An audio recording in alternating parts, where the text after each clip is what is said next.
Hi guys, welcome to my channel. So on today's video I'm going to be showing you how I made this beautiful bow tie hair strap, and I made it for a little girl using elastic and Ankara fabric.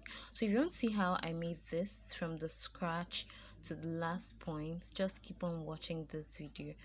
So the first thing we're going to do is that we're going to be working with Ankara fabric. You can choose any other fabric of your choice. So I chose the dimensions I'm working with. A bow tie can actually work according to any dimension you want. It depends on what you actually want to use it for. But because I'm going to be working on this for a hairband, I wouldn't want something too big. So I had to use 8 inches by 10 inches. So just you can choose to use something wider. The wideness I worked with is 8 inches. The length I worked with is 10 inches. That's the part I'm going to fold so that I can have 5 by the time I'm done. So I also had to cut this medium texture gum stay for it to stabilize it. The shiny part is the part that has a gum, so I had to cut this other strip of fabric for the tying. That's for the mid fold, 6 inches by 3 inches. So the first one is 8 inches by 10 inches. The other one is 6 inches by 3 inches. The gum stay is exactly of the same dimensions as the Ankara fabric I cut. So next thing you do is you iron it. The shiny part goes to the wrong side of the fabric. You iron it with a hot iron. Please do not sprinkle water so that it doesn't come off undone. So you can see how nicely it looks. So I'm going to take this to a sewing machine. I'm going to run a stitch to this point and stop, because I'm going to need some space to turn it all through. Then I'll also run here and stop. So please do not forget to back stitch wherever you stop to avoid the stitches coming undone. So now I'm done running the stitches. The next thing I'm going to do is that I'll push it to the center. I wouldn't want that edge to be on the upper edge or the lower edge the bow tie. So I'm just going to push it to the center, then I'll now pin it. You can see how it is now that I've pushed it to the center. I'm going to run my stitches on these two edges. Of course, I'm going to lock the edges of my stitch. Now I'm going to notch so that I'll be able to still maintain my sharp point at this point. All right, so cut, notching, cut with your scissors. I just make a slight V cut. Make sure you don't cut on your thread, okay? Just cut very closely. It's a very careful process, so you just cut very closely. So after cutting, the next thing we're going to do is that we're going to turn to the right side of this. From that tiny hole that we have, that tiny opening, you might actually not want to make yours this tiny as mine, because it's a little tougher turning to the right side if it's too tiny. So you can make your opening to be up to 2 inches so that you can turn easily. So I just push the fabric slightly and then start turning. It takes a little bit of time, but you turn it up eventually.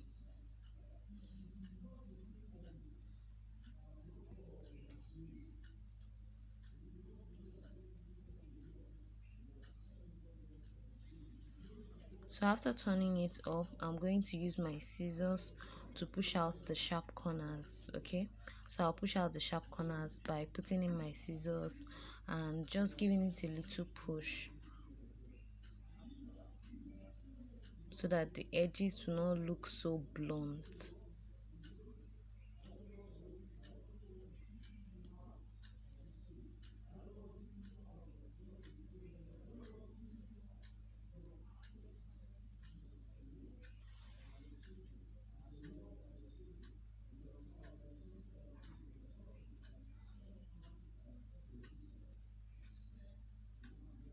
Okay, so you see how it looks when we're done turning out, and you can hardly see where we turned out from because the hole was really small, and it's better that way. So you just push in a little bit. It might not be your scissors, you can use any sharp object. You can use a screwdriver or something, but scissors is readily available, so I just use my scissors anyway. So the next thing you do, you take this back to the ironing table and iron the edges so that it gives you a flatter neater end. So now this other strip that I cut 6 inches by 3 inches, I'm going to run a stitch on the wrong side, just a long stitch. So now I'm done running the stitches. I'm going to turn it inside out, and after turning it inside out, I could take it back to iron, or alternatively I could decide I don't want to iron it at all.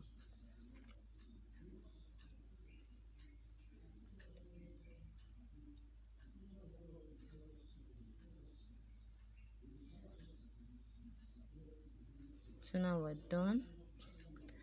There's this method I work with when I do bow ties. I tie my bow ties. I don't really run stitches on the machine for this middle strap. I just hold the middle of my bow tie. Just find the midpoint, okay? Just find the midpoint. I do this more as a freehand stuff, but because I'm teaching it, I just have to mark the midpoints. Then I'll now hold it. You just do slight pleats on it, okay? So it's just slight pleats, nothing too busy, nothing too dramatic, nothing rough. You don't need a rough end. So now I've used the other one to wrap over it. I am going to tie it. I usually don't like the look it gives me when I stitch it on the sewing machine. Now this is alternative. You can alternatively tie it if you want to.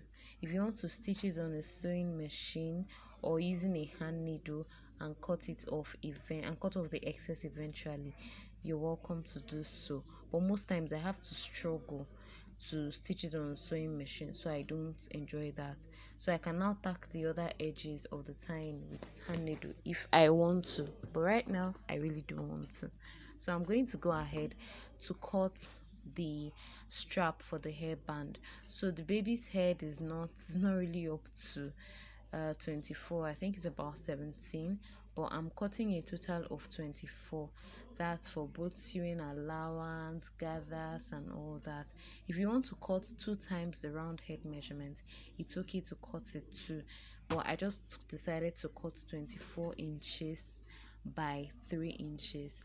I'm working with a 1 inch elastic, so I just had to cut it by 3 inches so that by the time I'm done with my sewing allowance and everything, I'm going to have exactly 1 inch, enough space to insert my 1 inch elastic. So this is what we have.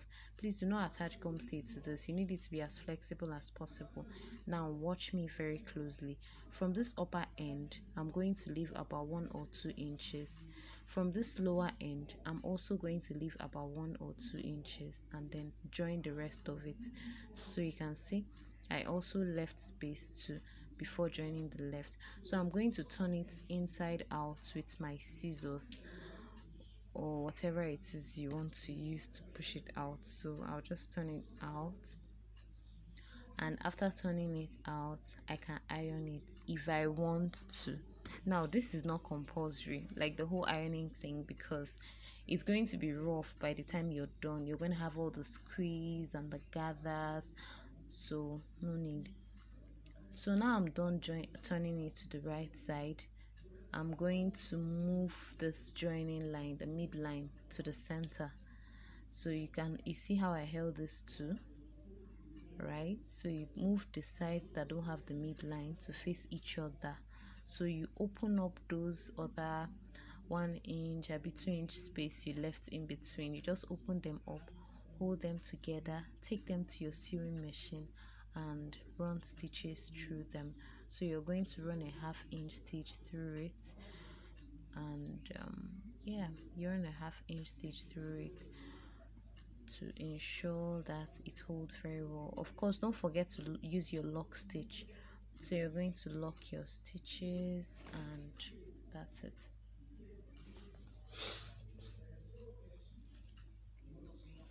Okay, so now I'm done with the stitches. I can cut off my excess thread. I'll just tuck it in slightly, tuck in the rough side slightly, and now this is what we have. So you can see it looks a little rough on that point, a little rough, not really very obvious. So now I already have our elastic. For this elastic, I just decided to subtract 7 inches from whatever it was I used for the round headband. Most times you have to stretch it all through the measurements you want to work with. If the round head is, let me say, 20, you can just stretch it mildly so that it wouldn't be so tight on the baby's head. So I want to just measure this elastic, 1 inch elastic, so that you will see it. I have 14.5 inches. So by the time I'm done with my sewing allowance and everything, it shrinks further. Then I already have my safety pin attached to the edge of the pin. So you see that opening, this is why you left that opening for this insertion. So you're going to put your safety pin and your elastic safety pin head first, then you start passing it through gradually, and as you're passing it through, you'll be pushing the fabric.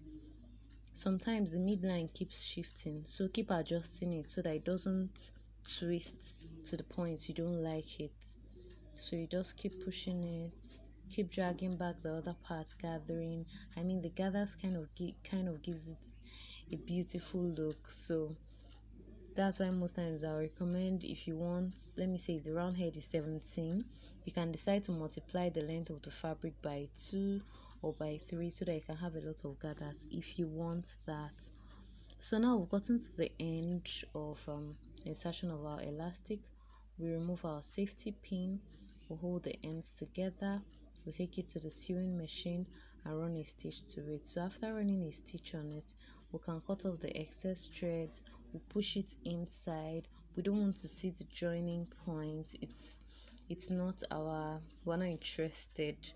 So after we're done pushing it inside, you just stretch it a bit, and then everything is inside, so you can spread it. So if you actually want to work with this strap alone, like just a strap without the bow tie, you can actually work with it alone as your hairband, but I wouldn't want to do that. So I want to place the bow tie on it so that it looks even more lovely.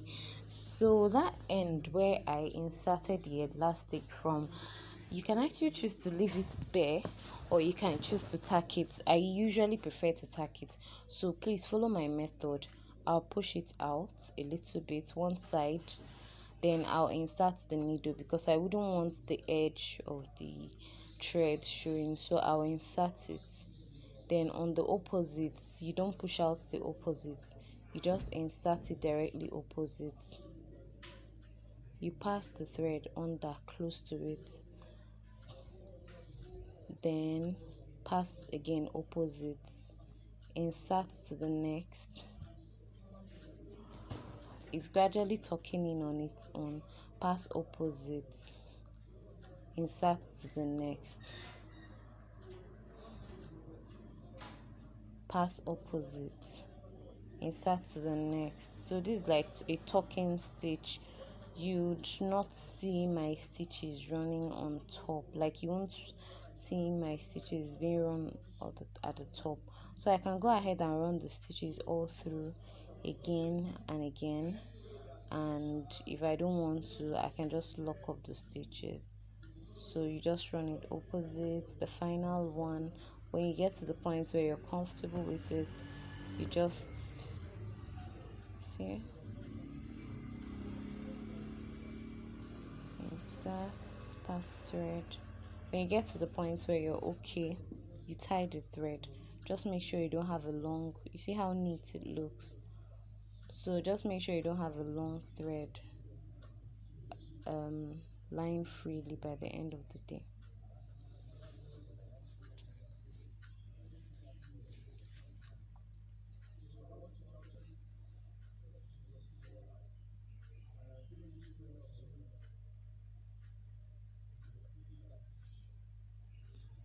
Okay, so now we're done.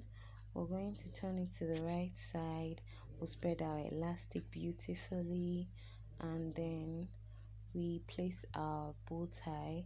I like to place my bow tie just directly above the side where I tacked on, so I can always fasten them together.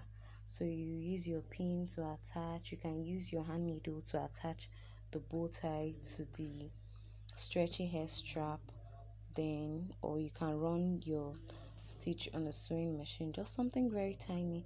And now we use the sewing machine to run our stitch, and this is what we have. Thank you for watching.